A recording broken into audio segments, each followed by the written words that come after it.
शहर बढ़ रहा है, फैल रहा है। अब हमको ग्रेटर जमशेदपुर के बारे में सोचना चाहिए और मैंने ये सुझाव दिया है कि हम लोग उद्योग के लिए पानी और पीने के लिए पानी दोनों में अंतर करें। तो मैं पिछले 1.5 साल से कह रहा हूँ कि जमशेदपुर का विकास के लिए आप नाला आधारित पॉलिसी बनाइए, नहीं तो मुश्किल हो जाएगा। ये ऊंची इमारतों वाला स्लम बन जाएगा 10 साल में जमशेदपुर।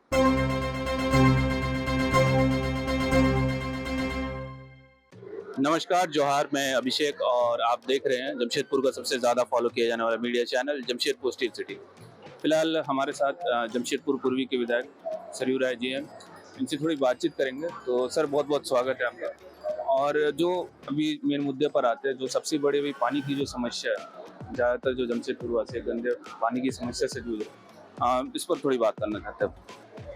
देखिए, गंदा पानी के आपूर्ति की समस्या पहले मोहर्दा प्रोजेक्ट तक ही सीमित थी। अभी पूरे जमशेदपुर में फैल गई है। टाटा के का कहना है कि नदी में पानी कम हो गया है, चांडिल डैम से छूट नहीं रहा है, जलकुंभी हो गई है, गंदगी हो रही है, उसी में से कीड़े आ रहे हैं। तो ये बात सही है, पर कैसे दूर होगा? देखिए, शहर बढ़ रहा है, फैल रहा है, पॉल्यूशन बढ़ रहा है, उद्योग धंधे बढ़ रहे हैं। अब हमको ग्रेटर जमशेदपुर के बारे में सोचना चाहिए। जमशेदपुर है, मानगो है, जूसलाई, बागबेड़ा, परसुड़ी, खड़ंगा झाड़, ये सब इलाके हैं। तो मैंने आज ही एक प्रेस में रिलीज दिया है और मैंने ये सुझाव दिया है कि हम लोग उद्योग के लिए पानी और पीने के लिए पानी दोनों में अंतर करें। उद्योग के लिए जो पानी लेना है टाटा को, वह सीधे नदी से ले, और जो पीने के लिए पानी लेना है, नदी में बहुत गंदगी हो गई है, तो चांडिल डैम से कनाल बन गया है। चांडिल डैम से पानी गिरा दे डिमना लेक में, और डिमना लेक में मानगो होके पाइपलाइन आया हुआ है। उस पाइपलाइन से सब जगह भेजिए। उस पानी को साफ करने में बहुत कम खर्चा लगेगा, और नदी ये गंदा पानी को पीने लायक बनाने में काफी खर्चा लग रहा है, तब भी साफ नहीं हो पा रहा है। चांडिल डैम का पानी साफ है, डिमना लेक का पानी साफ है। जितनी जरूरत है एक दिन में जमशेदपुर को, रोज उतना पानी चांडिल डैम से डिमना लेक में छोड़ दीजिए, डिमना लेक से यहाँ आ जाए। सिस्टम बना हुआ है। ये होता है तभी साफ पानी यहाँ के लोगों को मिलेगा, नहीं तो अब नदी के पानी को साफ करना कठिन हो गया है। इतने नाले, इतनी गंदगियाँ, इतने उद्योगों का पानी, घरों का पानी जा रहा है उसमें, तो ये कितना साफ करेंगे? सर, एक सवाल है यहाँ पर कि जिस तरह से जो नदी में डायरेक्ट, जो नाले से डायरेक्ट नदी में पानी छोड़ दिया जाता है, तो ये होता है कि पहले जो ट्रीटमेंट किया जाना चाहिए पानी को, तो वो क्या लगता है कि मतलब उस तरह प्रॉपर तरीके से किया जाए? नहीं, एकदम नहीं है, बहुत कम है, 20% 25% है। देखिए, नदी नाला को इनक्रोच करके लोगों ने घर बना दिया है, जिससे अगर नाला के पास हो, सीधे अपना घर का जल मल सब उसी में डाल देता है। तो मैं पिछले 1.5 साल से कह रहा हूँ कि जमशेदपुर का विकास के लिए आप नाला आधारित पॉलिसी बनाइए। 2 नालों के बीच में जो मोहल्ला फंसा हुआ है, वहाँ पानी कैसे पहुँचे, उनके घर से निकला हुआ पानी कैसे नाला पास करके ले जाए और नीचे उसको साफ करिए, नहीं तो मुश्किल हो जाएगा। ये ऊंची इमारतों वाला स्लम बन जाएगा 10 साल में जमशेदपुर। ये मैं चेतावनी 2 साल से दे रहा हूँ। अब मैं चाहता हूँ कि ये नाला को केंद्र बिंदु मान के और विकास की नीति करें।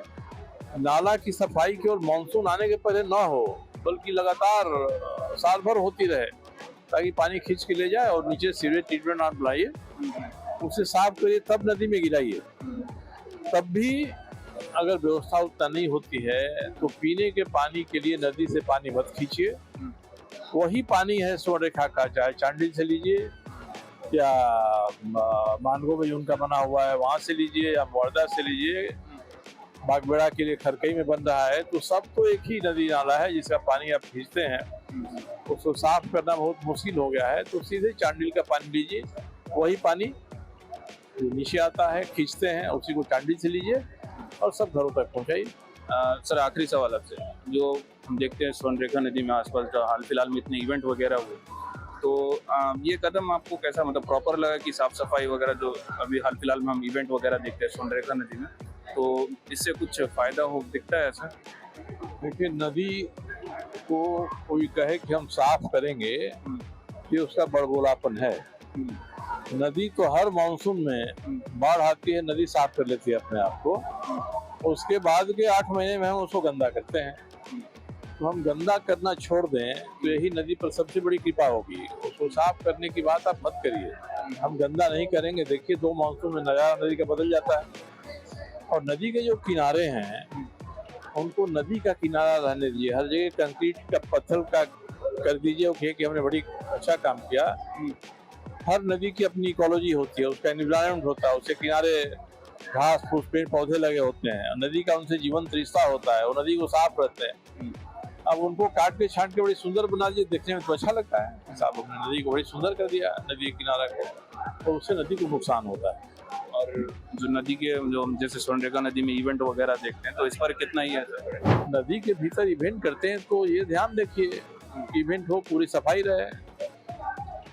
जब नदी में पानी नहीं है मगर किनारे को आप मत डैमेज करिए, और नदी के किनारा नदी के बीच में खाली जगह हो उसको भी आप गंदा मत करिए। साक्षी में, दोमोहान पे, कई जगह जहाँ नदी में पानी कम होता है तो खाली जमीन निकल आती है, तो उस खाली जमीन का उपयोग आप नियंत्रित रूप से करिए, रेगुलेटेड रूप से करिए। उसमें कोई नहीं है कि आप बिल्कुल करिए ही मत, मगर उसको इन्फोर्समेंट मत करिए, वहाँ कुछ बनाइए नहीं, ये सब काम मत करिए। ये सब चीज़ें तो कही हुई हैं, और बिल्डिंग बाय लॉज है, उसके हिसाब से नदी के किनारा के 15 मीटर तक कोई कंस्ट्रक्शन नहीं हो सकता है साहब। अब तो नदी के भीतर जाकर कंस्ट्रक्शन कर रहा है।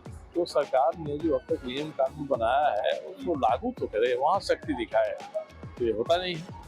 टाटा स्टील की अगर मैं बात करूं, दावा कर रही है कि हम काम कर रहे हैं इस पे, युद्ध स्तर पे काम। नहीं, काम तो कर रहे हैं वो, इसमें कहाँ दिक्कत है, वो काम कर रहे हैं, मगर काम जमीन की जरूरत के मुताबिक होना चाहिए, उनके हिसाब से नहीं होना चाहिए। इसलिए मैं कहता हूँ कि लगातार लोगों से संवाद स्थापित करिए, तो आपको भी अपनी पॉलिसी बनाने में उससे फायदा मिलेगा। नहीं तो इंजीनियर एक्सपर्ट कमरे में बैठ के जीएम और ये लोग कर देंगे कि हम ये काम कर रहे हैं, तो उससे भला नहीं होता है, उनका पैसा भी खर्च हो जाता है, संतोषजनक काम भी नहीं होता है। तो जो कंपनी है, कंपनी काम करे, हम तो चाहते हैं कि सरकार के साथ मिलकर काम करें। सरकार और टीयूएसएल मिलके एक कमेटी बना रहे हैं, और वो कमेटी दोनों मिलकर काम करें, बेहतर जमशेदपुर होगा। और केवल जमशेदपुर के नहीं, बागबेड़ा के लिए, दूसराई के लिए, परसौनी के लिए, आदितपुर के लिए, मानगो के लिए, खड़ंगा जहाल के लिए, और नए बीएड कॉलेज बना है बिरसा नगर में, आसपास जो कॉलोनियाँ बस रही हैं उनके लिए भी पानी की व्यवस्था होनी चाहिए।